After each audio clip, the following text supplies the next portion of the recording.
Montréal pue. Et ça pue partout. Partout, là, dans tous les quartiers. J'entends déjà les gens rire dans leur voiture. Tout le reste n'est que fumisterie. Donc, on veut un monde qui sent l'eau de Javel.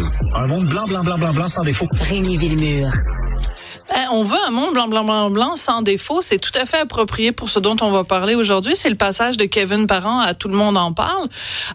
Il a passé un mauvais quart d'heure. Bon, écoute, y a pas...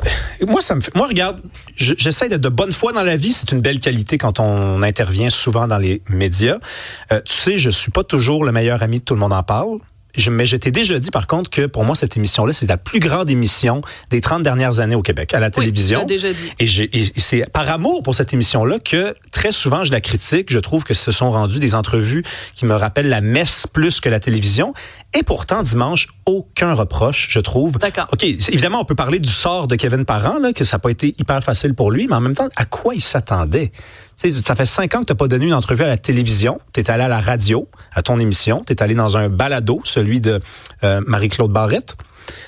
C'est sûr qu'on va te poser ces questions-là et ça s'appelle Tout le monde en parle. D'accord. Donc, l'album, ça fait 25 ans que tu as sorti un album. 30 ans. 30 ans, Pigeon d'argile. Oui, on va vouloir parler de ta musique, mais tout le monde parle de quoi au Québec depuis 5 ans quand on entend le nom de Kevin Parent? Ben, c'est du grainage de verre, ce sont les inconduites sexuelles alléguées de façon anonyme. Alors ça va être une des fois. Alors marquez ça va rester dans les annales de cette émission.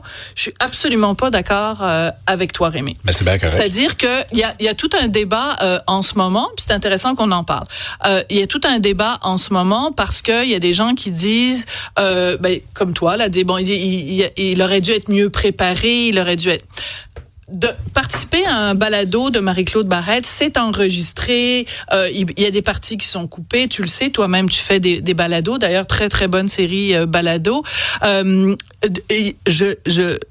tiens à dire que quand tu vas à Tout le monde en parle, que l'émission est en direct, que c'est écouté par 1 million de personnes, il y a un degré de stress, il y a un degré de pression qui est pas comparable à aucune émission au Québec. On va se le dire. OK?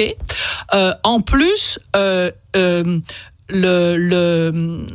postulat de Tout le monde en parle, c'est quand même une émission qui se situe très à gauche. Et quand tu es confronté à ce genre d'allégations-là, tu sais que tu t'en vas en territoire ennemi. Il y a personne qui va t'en passer une sur la palette. La palette, merci. Ouais. Voilà. OK?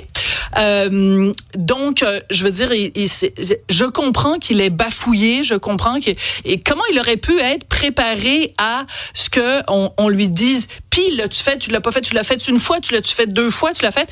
Et je m'excuse, mais Jean-Sébastien Girard, qui, dès que Kevin Parent arrive, prend une petite serviette et met une serviette sur le verre, comme pour se protéger, comme si Kevin Parent allait sortir la bisoune, traverser la salle, puis aller se mettre la bisoune dans le verre de Jean-Sébastien Girard. Je trouve ça un peu dégueulasse et je trouve que à cette émission-là, et c'est le plus grand reproche que je fais à Guilla, c'est que c'est un 2 poids 2 mesures. Quand tu fais partie de la gang, quand tu fais partie des amis, on te déroule le tapis rouge, on est gentil avec toi. Quand tu fais pas partie de la gang, on te traite de cette façon-là, puis ça devient un procès, puis c'est l'inquisition. Voilà ce que je voulais dire. Ben écoute, on n'est pas d'accord. C'est sûr que je respecte évidemment cette opinion-là, puis je la comprends, d'accord? Mais moi j'ai trouvé que c'était une blague, ce qu'a fait Jean-Sébastien Girard. C'est une blague. Ah oui, c'est une blague. C'est une blague, puis honnêtement, ça me fait rire, moi, des affaires de même. Tu sais, le gars, on lui reproche, c'est une rumeur, et d'ailleurs, il n'a pas été très bon pour la terre, la rumeur, parce que quand on lui a demandé de dire oui ou non, c'était non, mais tu sais, pas dans le contexte d'un... Bref, on dirait qu'il l'a fait, là. Tu sais, on dirait qu'il a bel et bien grainé des verres. Oui. Sophie, sinon, tu dirais pas... Bon, alors, s'il le fait, la blague, c'est de dire, à soir, il grainera pas mon verre. Moi, je la trouve bonne. Il a bien réagi, il était détendu aux petites blagues de Jean-Sébastien Girard. Au contraire, il a réagi d'une manière... Il était très bon. Il a bien jazzé l'épique qu'on lui a envoyé. Moi, j'ai trouvé exemplaire là-dedans. Mais moi aussi, à la rigueur, je trouve ça drôle, la blague de Jean-Sébastien Girard. Ce que je dis, c'est que les gens qui reprochent à Kevin Parent de pas avoir été bon, pas s'être bien comporté, un invité exemplaire, il aurait fallu qu'il fasse quoi? Et vous avez pas trouvé qu'il avait pas fait assez acte de contrition? Il a dit j'étais sobre bien avant que cet événement-là arrive. Il dit maintenant j'ai une hygiène de vie impeccable. C'est ça qui m'écoeure de l'époque dans laquelle on vit. On demande aux gens d'avoir un dossier vierge. Quand ils commettent un faux pas, quand ils font un péché, on leur dit, il va falloir que tu fasses ton chemin de croix. Il va falloir que tu t'auto-flagelles. Il va falloir que tu ailles te confesser. Il va falloir que tu sois en pénitence. Hey, lâchez-le tranquille, Kevin Parent. Ça, je comprends ton point, mais en même temps, moi, c'est le jeu de la surprise. T'sais, on peut pas dire que la production était hypocrite.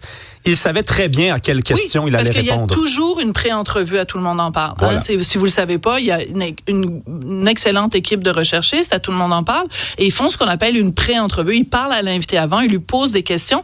C'est pas nécessairement les questions que Guilla va poser, mais donc ils savent à quoi s'attendre. Ça, je suis d'accord avec toi.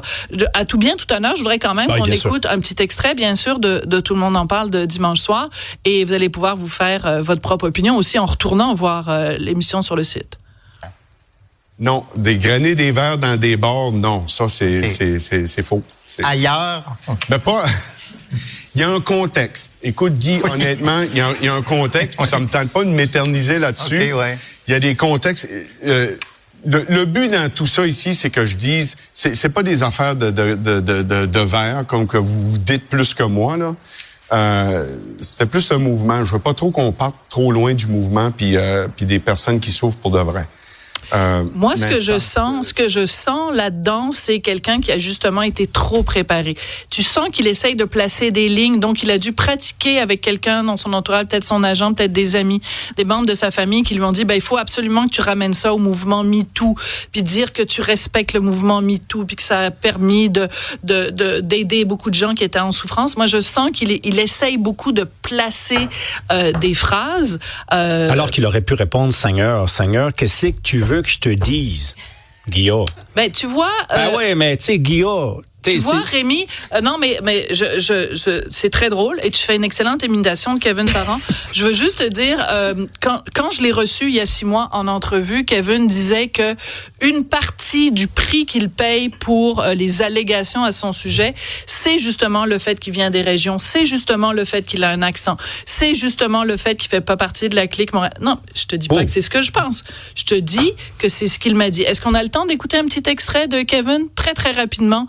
Si j'ai été cave, si j'ai été con, si j'ai fait de la peine à des gens, je peux te jurer sur la tête à papa que jamais que j'aurais fait souffrir des gens autant que le Québec m'a fait souffrir dans les dernières années. Alors, et dans cette entrevue-là, il est plus qu'au bord des larmes et il trouve absolument dégueulasse le sketch à son sujet au bye-bye.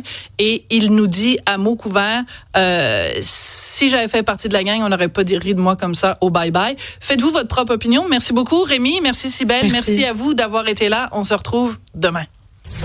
Une autre vision de l'actualité.